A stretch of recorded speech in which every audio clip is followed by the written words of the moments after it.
Motivational story in T20 world cup में semifinal match में Bharat England के हाथों हार गया। इस पर तमाम भारतीय क्रिकेट प्रेमी टीम को कोस रहे हैं और अपनी भड़ास निकाल रहे हैं। ऐसे में भगवान कृष्ण का जीवन चरित्र सहज ही याद हो आता है। मथुरा की एक कैद में माता देवकी के गर्भ से जन्मे कृष्ण ने अपने आचरण से मानव जाति के सामने कई ऐसे उदाहरण रखे जो जीने की राह दिखाते हैं। ऐसा ही एक उदाहरण है उनके रणछोड़ बनने का। जी हाँ, एक बार कृष्ण भी युद्ध को बीच में ही छोड़कर मैदान से भाग गए थे, फिर भी शत्रु का वध हुआ और हजारों निर्दोष नागरिकों की सुरक्षा हुई।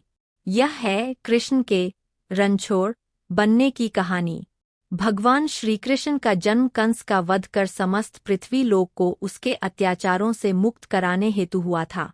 किशोरावस्था में ही वह गोकुल से मथुरा आ गए तथा दुष्ट कंस का वध किया। कंस की मृत्यु से दुखी उसके श्वशुर जरासंध ने एक विशाल सेना लेकर मथुरा पर आक्रमण कर दिया। इस आक्रमण में उसके साथ शिशुपाल और काल्यवन जैसे शक्तिशाली राजा भी शामिल थे। जल्दी ही सेना मथुरा जा पहुंची और मथुरा की राजसभा में कृष्ण तथा बलराम को सेना को सौंपने का संदेश भेजा गया। इस युद्ध को टालने तथा मथुरा के निर्दोष नागरिकों को बचाने के लिए कृष्ण ने रातों रात वहां से सैकड़ों किलोमीटर दूर समुद्र में एक नई नगरी द्वारिका का निर्माण करवाया। अपनी माया से उन्होंने समस्त नागरिकों, उनके पशुओं तथा संपत्ति को नींद में ही नई नगरी में पहुंचा दिया। अगले दिन सूर्योदय के समय कृष्ण तथा बलराम जरासंध की सेना के सामने जा पहुंचे और उसे लड़ने के लिए चुनौती दी। जैसे ही जरासंध और दूसरे राजाओं ने कृष्ण को मारने के लिए शस्त्र उठाए, दोनों भाई भागने लगे। उन भाइयों के पीछे जरासंध तथा काल्यवन जैसे राजा भी भागने लगे। कुछ ही देर में दोनों भाई बहुत आगे निकल गए और उनके पीछे केवल मात्र काल्यवन रह गया। उसे देवताओं ने वरदान दिया था कि उसकी हत्या किसी अस्त्र या शस्त्र से नहीं होगी। ऐसे में वह निर्भीक था और लगातार कृष्ण का पीछा करते करते एक गुफा में जा पहुंचा। गुफा में राजा मुचुकुंद सो रहे थे, जिन्हें इंद्रदेव ने वरदान दिया था कि जो भी उन्हें उठाएगा वह उनके देखते ही जलकर भस्म हो जाएगा। वहां पहुंचकर कृष्ण ने सोए हुए मुचुकुंद पर अपना पीतांबर डाल दिया और स्वयं छिप गए। काल्यवन भी वहां जा पहुंचा और सोए हुए राजा मुचुकुंद पर पीतांबर देख उन्हें ही कृष्ण समझ बैठा।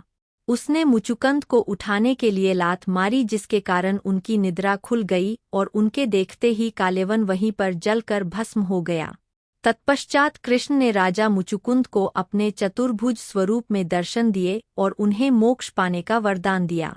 वहीं दूसरी ओर जरासंध और बाकी राजा पूरी तरह से खाली मथुरा देखकर वापस लौट गए। युद्ध से भागकर कृष्ण ने रखा देवताओं के वरदान का मान।